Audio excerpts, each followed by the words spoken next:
Hey everyone, my name's Paul. For the students, I don't know if you've seen me before, but at least we've talked online for quite some time. But anyway, got some questions to answer for you. So where am I? I am currently located in Blairsville, Georgia, which is in the North Georgia mountains. My family and I moved here about 2 months ago, and I pastor a church up here, Antioch Baptist Church. And so kind of settling in. And anyway, I guess the next question is why this program? Why apologetics? Well, as I've shared before, I spent 18 years in a theological cult.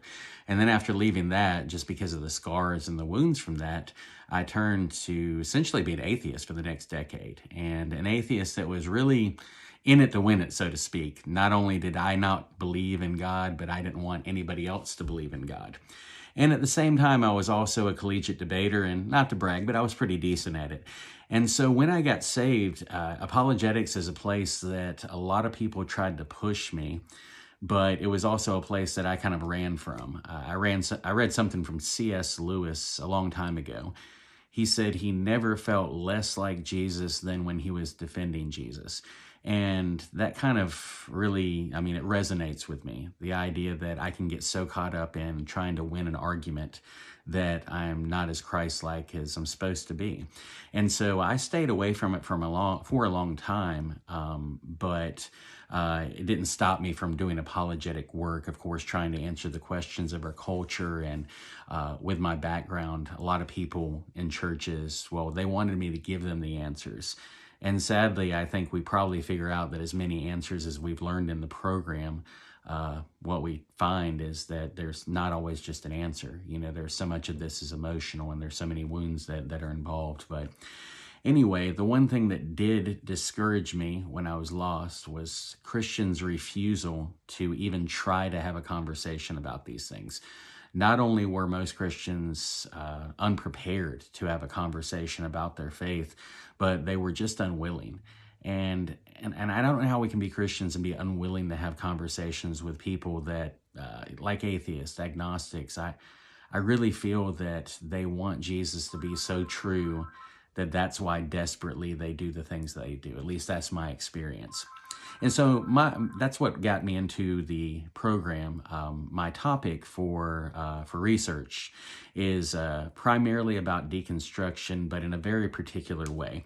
Deconstruction I'm pretty passionate about right now because I'm seeing people who are inside Christendom doing exactly what I did outside of Christianity, which is looking at their faith or lack thereof and asking questions about what's going on inside their belief system. And I think that the church overwhelmingly is ill-prepared or, again, unwilling to have that conversation. And a lot of times the reason that we don't have conversations is we just don't know how to.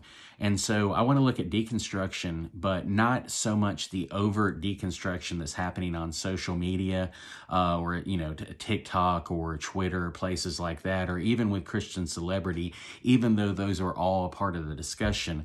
I want to talk about deconstruction in a more subtle form, the nuances that happen in art and popular entertainment.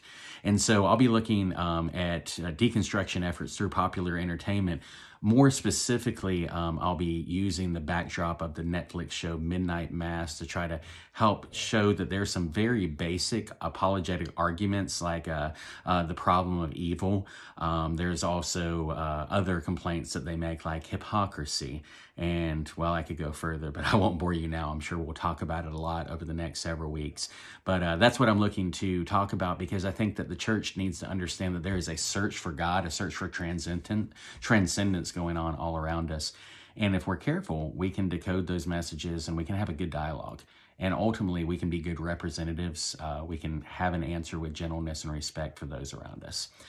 When I get done with this program, immediately the first thing I want to do is I want to go to the beach and I want to sit on it and I want to read a book for pleasure because I haven't read a book for pleasure probably in the year and a half that I've started this program, which is really sad for me.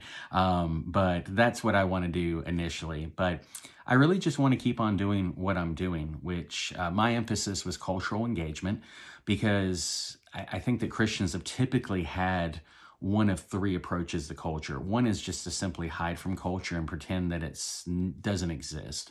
The second thing is to get really angry with it. And I think we've seen a lot of that since 2008, especially with online platforms where we're just yelling at people, telling people to get off our lawn. And I don't think that that's an effective method.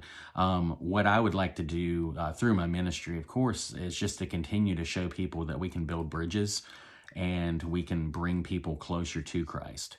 Ultimately, I think apologetics, I think a good apologetic is always designed to bring somebody to realize we're not going to win the argument. We're going to try to win their soul. And so with that being in mind, that's my hope, is to get Christians to be able to look at a show randomly and see that people aren't as much trying to yell at Jesus as much as they just don't get him, and we can help others get them. So anyway, I am thankful we only have 5 weeks. It's like hash marks on a prison wall for me. I've enjoyed it, but at the same time, man, this has been tough. So best of wishes to you all, and I look forward to, reading all the research that you have going on. Bye now.